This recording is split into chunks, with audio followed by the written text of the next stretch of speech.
Good evening. Today's report covers a major security incident that shocked the city of Los Santos. A violent attack on National Guard base has left multiple officers injured and several casualties confirmed. On October 30, around 5 o'clock in the evening, the Bloodshed Gang carried out a deadly assault just outside the city limits.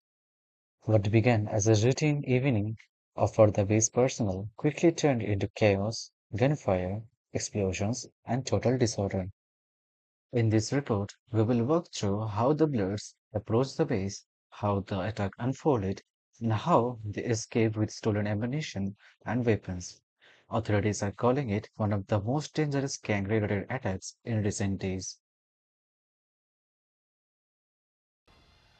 According to audio reports, the Bloodstreet gang arrived in large convoy of red-marked vehicles, stopping just outside the main gate of National Guard base.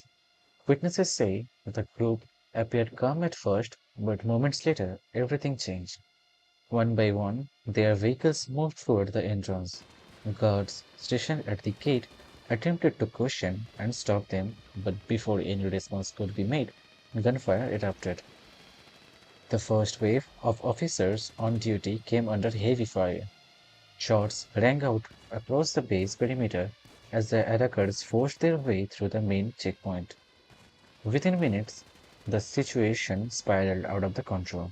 Explosions were heard from the entry point, and thick smoke filled the air as reinforcements tried to reach the scene. Eyewitnesses describe the opening moment as pure chaos, a sudden ambush that left the guards with little time to react. By the time backup arrived at the front gate, the Bloods had already broken through and entered the base. After breaking through, the Bloods moved straight into the base. Their target was clear, the warehouse. As their car sprayed across the yard, smokes and flashes lit up the evening sky. Inside the warehouse, guards made a stand, but they were outnumbered and outgunned. The gang fired back and forcing their way in. As the gunfire sprayed, law enforcement officers rushed to the scene. LSPD units, SWAT, and even FIB responded to the situation. But by the time they arrived, the Bloods were already deep inside the base. The officers fought hard, returning fire from behind the vehicles and barricades. But the gang's numbers were too high, as well as their fire force. One by one, police cruisers were hit. Officers were forced to pull back, as explosion lit up the base once again. After clearing the warehouse, the Bloods packed their cars and prepared to escape. They left the same way they came, fast, loud, and unstoppable. By the time backup arrived in full, the gang was already gone, leaving behind wrecked vehicles, shell casings, and smoke rising into the sky. They escaped with a huge stockpile of stolen weapons and vanished into the city before anyone could catch them.